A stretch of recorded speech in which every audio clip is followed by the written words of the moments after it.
Good morning friends. ગયા લેક્ચરમાં આપણે સિમ્પલ પ્રેઝન્ટ ટેન્સ પૂર્ણ કર્યો હતો. હવે આજના લેક્ચરમાં આપણે સિમ્પલ પાસ્ટ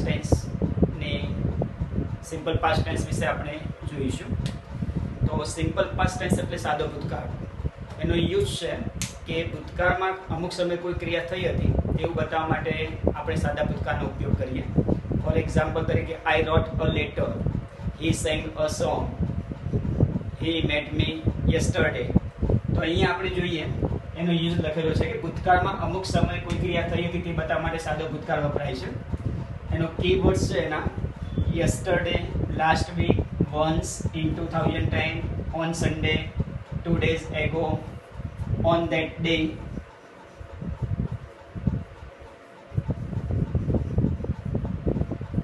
એના પછી એના ટુ બી ના રૂપો છે was અને were. હવે એમાં was ટુ બી નું રૂપ છે I was, he was, she was અને it was. એની જોડે was આવે. જ્યારે we were, you were અને they were એની જોડે were આવે. હવે આપણે એના અફર્મેટિવ સેન્ટેન્સ જેને કહીએ હકાર વાક્ય. હકાર વાક્યની પેટર્ન છે કે પહેલા સબ્જેક્ટ આવે કર્તા પ્લસ ક્રિયાપદનું ભૂતકાળનું રૂપ પ્લસ અન્ય શબ્દો. ફોર એક્ઝામ્પલ તરીકે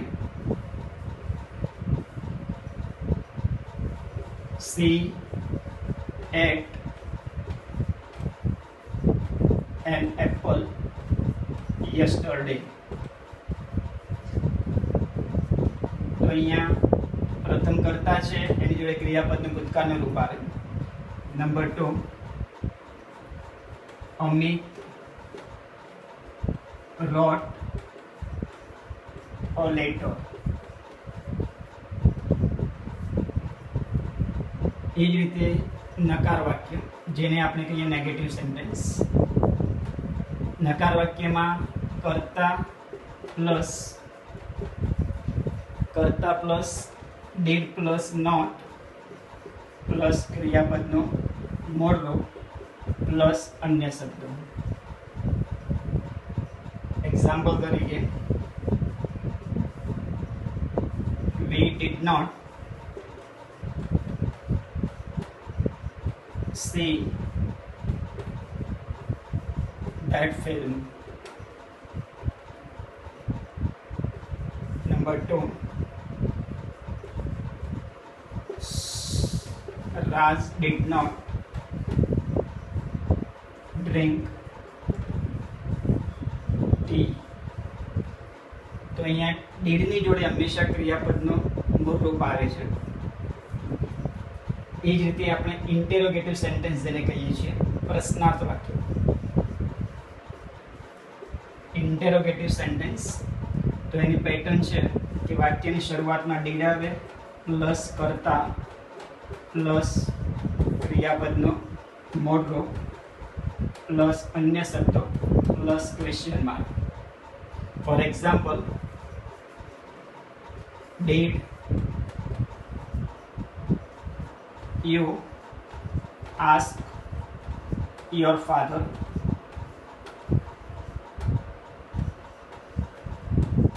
વાક્યની શરૂઆતમાં did આવે અને ક્રિયાપદનો મૂળ રૂપ આવે. Number 2, did they give the books? Did અને ક્રિયાપદનો મૂળ રૂપ. આ જ રીતે આપણે WH ક્વેશ્ચન જોઈએ.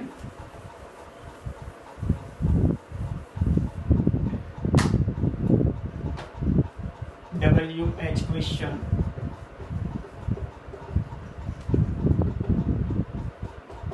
તો એની પેટર્ન છે કે ફર્સ્ટ WH શબ્દ પ્લસ ડીડ પ્લસ કર્તા પ્લસ ક્રિયાપદનું મૂળ રૂપ પ્લસ અન્ય શબ્દો plus question mark.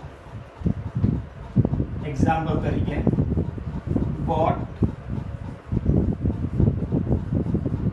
Did you it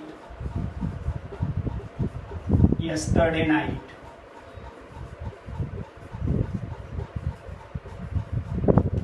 question mark.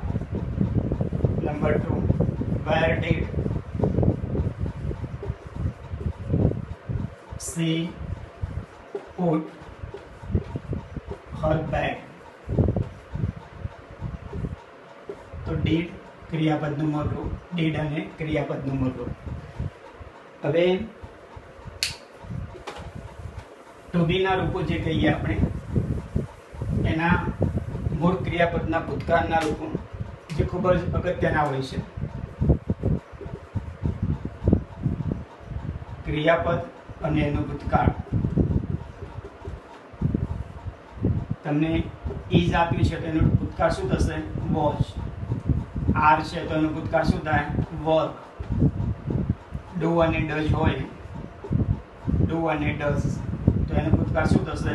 Did. એના પછી હેઝ અને હેવ, એનું ભૂતકાળ શું થાય? હેડ.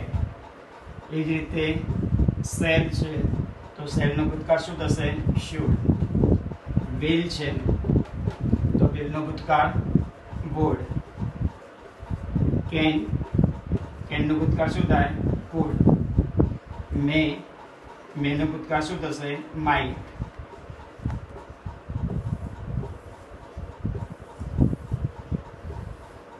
હવે જે ક્રિયાપદ છે એના ભૂતકાળના રૂપો બનાવવાના નિયમો આવે. પહેલો નિયમ છે, આપણે પહેલા એ જોયું કે દરેક કર્તાની સાથે અકાર વાક્યમાં ક્રિયાપદનું ભૂતકાળનું રૂપ આવે. નકાર વાક્ય હોય તો ડીડ નોટ અને ક્રિયાપદનું મૂળ રૂપ આવે. સાદું પ્રશ્નાર્થ વાક્ય હોય તો ડીડ પ્લસ ક્રિયાપદનું મૂળ રૂપ આવે. અને WH ક્વેશ્ચન હોય તો WH શબ્દ પ્લસ ડીડ પ્લસ કર્તા પ્લસ ક્રિયાપદનું મૂળ રૂપ આવે. હવે આપણે ભૂતકાળના રૂપો બનાવવાના નિયમો જોઈ લઈએ. તો સામાન્ય રીતે ક્રિયાપદને ઈડી પ્રત્યય લગાડવાથી, સામાન્ય રીતે ક્રિયાપદને ઈડી પ્રત્યય લગાડવાથી ક્રિયાપદનું ભૂતકાળનું રૂપ બને. પહેલો નિયમ છે. ફોર એક્ઝામ્પલ તરીકે તમને ટુ લુક આપ્યું છે તો ટુ લુકનું શું થશે? લુક્ડ. ટુ હેલ્પ છે તો ટુ હેલ્પનું શું થઈ જાય? હેલ્પ્ડ. આ પહેલો નિયમ છે. ટુ આસ્ક તો આસ્ક્ડ.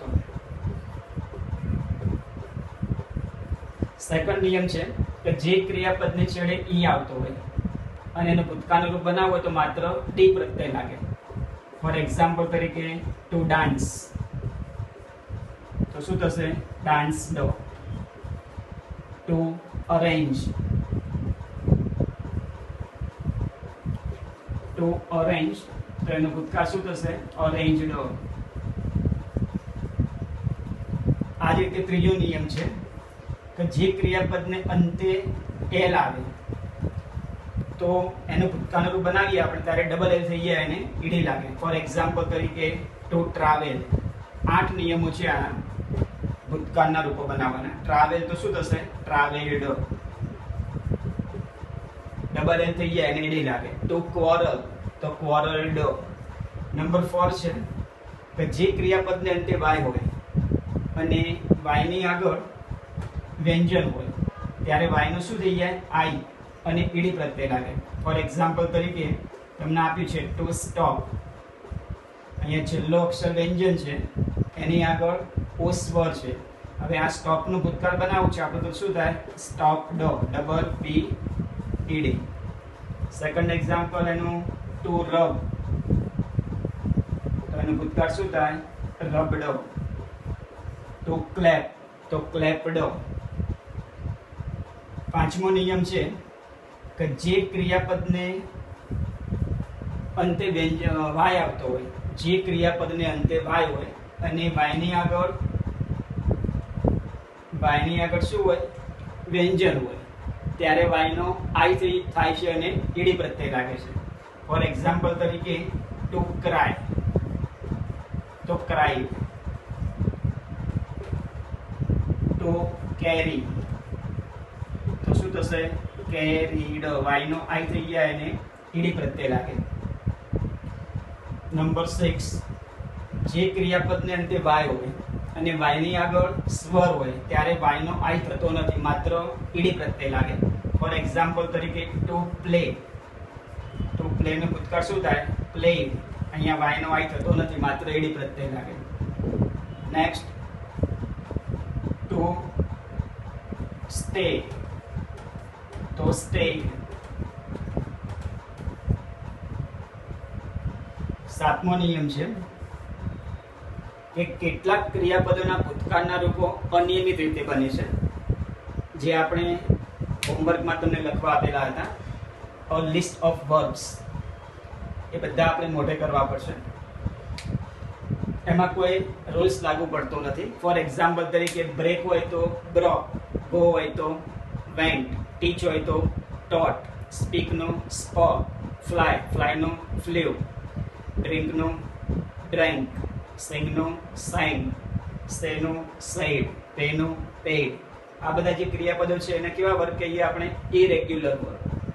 એ સાતમો નિયમ છે, અનિયમિત ક્રિયાપદો. પછી આઠમો નિયમ એવો છે કે કેટલાક ક્રિયાપદોના ભૂતકાળના રૂપો એ મૂળ ક્રિયાપદ જેવા જ હોય છે. એક્ઝામ્પલ તરીકે આપણે ટુ કટ, તો એનું ભૂતકાળ શું થાય? કટ. ટુ પુટ, તો પુટ. ટુ શટ,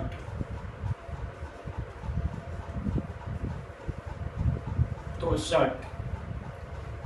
તો આ 8 નિયમો છે ક્રિયાપદના ભૂતકાળના રૂપો બનાવવાના નિયમો. ફરીથી રિપીટ. ફર્સ્ટ નિયમ કે જે ક્રિયાપદને છેડે કેટલાક ક્રિયાપદોને માત્ર ઈડી પ્રત્યે લગાડવાથી ભૂતકાળનું રૂપ બને. અહીંયા લુક છે તો આપણે શું લગાવીએ? લુકડ, એટલે કે લુકડ. આસ્ક તો આસ્કડ, હેલ્પ તો હેલ્પ્ડ. બીજો નિયમ છે સેકન્ડ કે જે ક્રિયાપદને છેડે ઈ આવતો હોય તો એને ભૂતકાળનું રૂપ બનાવીએ ત્યારે માત્ર ડી પ્રત્યય લગાડો. ડાન્સ તો ડાન્સ્ડ, અરેન્જ તો અરેન્જડ. ત્રીજો નિયમ હતો કે ક્રિયાપદને અંતે એલ આવતો હોય તો એ એલ બેવડાય છે અને ઈડી પ્રત્યય લાગે છે, એનું ભૂતકાળનું રૂપ બનાવીએ ત્યારે. ફોર એક્ઝામ્પલ તરીકે ટુ ટ્રાવેલ તો ટ્રાવેલ્ડ, ટુ ક્વોરલ તો ક્વોરલ્ડ. પછીનો નિયમ છે કે ક્રિયાપદને અંતે વ્યંજન હોય અને એની આગળ એક જ સ્વર હોય ત્યારે છેલ્લો વ્યંજન બેવડાય છે અને ઈડી પ્રત્યય લાગે. એક્ઝામ્પલ ટુ સ્ટોપ તો સ્ટોપ્ડ, ટુ રબ તો રબ્ડ. પછીનો નિયમ છે પાંચમો કે જે ક્રિયાપદને અંતે વાય હોય અને વાયની આગળ શું હોય? વ્યંજન હોય ત્યારે વાયનો શું થઈ જાય? આઈ અને ઈડી પ્રત્યય લાગે. ટુ ક્રાય તો શું થશે? Cried, CRIED. ટુ કેરી તો કેરીડ, વાયનો અહીંયા આઈ અને ઈડી લાગે છે, વાયનો આઈ થઈ જાય છે. પછી છઠ્ઠો નિયમ છે કે જે ક્રિયાપદને અંતે વાય હોય અને વાયની આગળ સ્વર હોય ત્યારે વાયનો આઈ થતો નથી, માત્ર ઈડી પ્રત્યય લાગે. ટુ પ્લે તો પ્લેડ, ટુ સ્ટે તો સ્ટેડ. પછી સાતમો નિયમ હતો ઇરેગ્યુલર વર્બ્સ. જે ઘણા બધા વર્બ છે, આપણે એક્ઝામ્પલ આપ્યા કે બ્રેકનું બ્રોક, ટીચનું ટોટ, કેચનું કોટ, સ્પીકનું સ્પોક, સેગનું સેંગ વગેરે. અને આઠમો નિયમ છે કે કેટલાક ક્રિયાપદોના ભૂતકાળના રૂપો એ મૂળ ક્રિયાપદ જેવા જ બને છે. કટ તો કટ, પુટ તો પુટ, શર્ટ તો શર્ટ. તો અહીંયા આપણે 4 પ્રકારના સેન્ટેન્સ જોયા ભૂતકાળમાં પેટર્ન: હકાર વાક્ય, નકાર વાક્ય, પ્રશ્નાર્થ વાક્ય અને WH ક્વેશ્ચન. હવે આપણે અહીંયા સિમ્પલ પાસ્ટ ટેન્સ પૂર્ણ કરીએ અને હોમવર્કમાં આપણે આની એક્સરસાઇઝ આપીશું, એક્સરસાઇઝ મિક્સ સેન્ટેન્સ આપીશું.